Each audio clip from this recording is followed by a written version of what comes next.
जय श्री राधे। आप सभी भगवत प्रेमियों का हमारे इस YouTube चैनल पर बहुत बहुत स्वागत है, बहुत बहुत अभिनंदन है। इस बार जो भाद्रपद के महीने की कृष्ण पक्ष की जो एकादशी है, जिसका नाम है अजा एकादशी, हम लोग आज उसके व्रत की कथा सुनने जा रहे हैं। तो आप सभी भक्त इस कथा से ज़्यादा संख्या में लोगों को जोड़ें, ताकि उन्हें भी इस कथा को सुनने का जो फल है, जो पुण्य है, वो प्राप्त हो सके। और शास्त्रों के अनुसार हम जितने ज़्यादा लोगों से पुण्य कराएंगे, कोई हमारे द्वारा जितने ज़्यादा लोगों को पुण्य प्राप्त होगा, वही पुण्य हमें और गुना पर जो है प्रदान करेगा।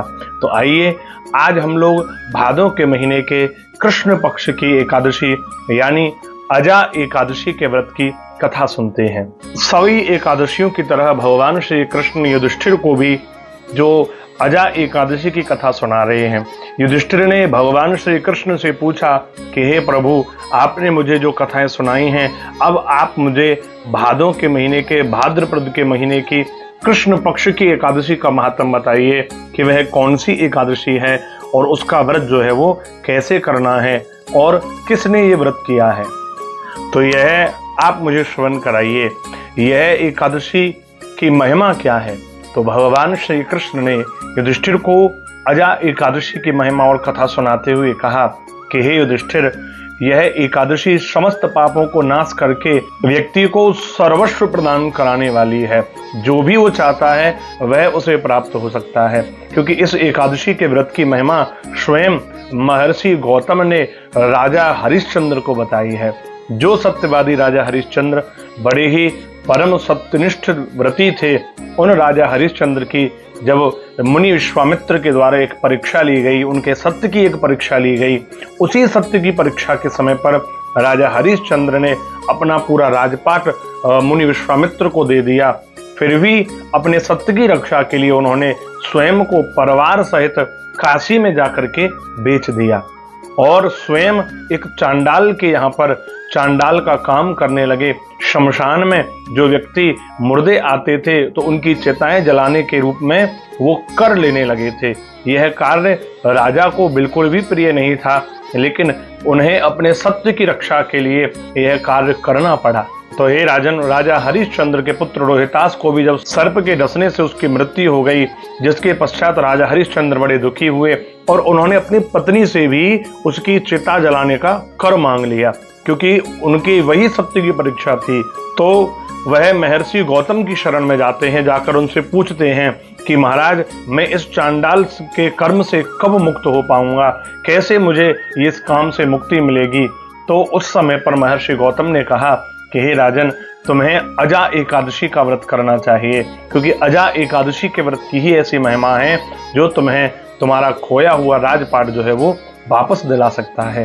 तो राजा हरिश्चंद्र ने मुनि गौतम के कहने पर यह अजा एकादशी का व्रत किया और अजा एकादशी का व्रत करके इसका अगले दिन व्रत का पारण किया और इसके प्रभाव से उन्हें उनका खोया हुआ राजपाट जो है वो वापस प्राप्त हो गया।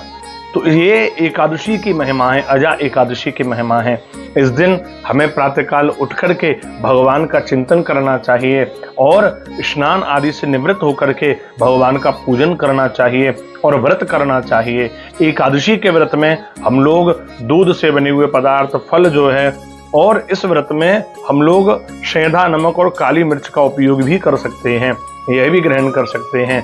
लेकिन व्रत होता है, संभव हो सके तो व्रत को व्रत की तरह ही किया जाए। अगर ना रहा जा रहा हो तभी आप कुछ ना कुछ अन्य ऐसा ग्रहण कर सकते हैं। और इस दिन पूरे दिन हमें भगवत चर्चाएं करनी चाहिए। इस दिन हमें भगवान के मंत्रों का जाप करना चाहिए, महामंत्र का जप करना चाहिए। हरे कृष्ण कृष्ण कृष्ण हरे हरे, हरे राम राम राम हरे हरे, और ओम नमो भगवते वासुदेवाय, जो कि द्वादशाक्षर मंत्र है। ये बड़ा ही प्रिय भगवान का मंत्र है, तो इसका भी जो है जाप हमें करना चाहिए। ऐसे मंत्रों का जाप करेंगे तो भगवत कृपा जो है वो हमें ज्यादा प्राप्त होगी। इसलिए एकादशी के दिन हमें निष्ठा पूर्वक यह व्रत करना है और इसका व्रत का पारण जो है वो अगले दिन होगा। अगले दिन हमें स्नान करके भगवान का पूजन करके हमें सबसे पहले चावल का भोग लगाना चाहिए और भगवान को चावल का भोग लगा करके गाय को भी हमें रोटी देनी चाहिए और ब्राह्मण को भोजन कराना चाहिए। अगर नहीं करा सकते तो ब्राह्मण के स्थान पर या मंदिर में संत के यहाँ पर उन्हें सीधा प्रसादी दे करके जो है आना चाहिए। और उसके बाद हमें चावल से ही जो भगवान को भोग लगाया है वही चावल स्वयं ग्रहण करके ही हमें अपने व्रत का पारण करना चाहिए। इस तरह से अपने व्रत को हमें खोलना चाहिए। तो ये अजा एकादशी के व्रत की कथा और उसके व्रत की महिमा है। ऐसे ही हम लोग आपको आगे पुनः मिलेंगे। तब तक के लिए आप सभी को हमारा प्यार भरा जय श्री राधे।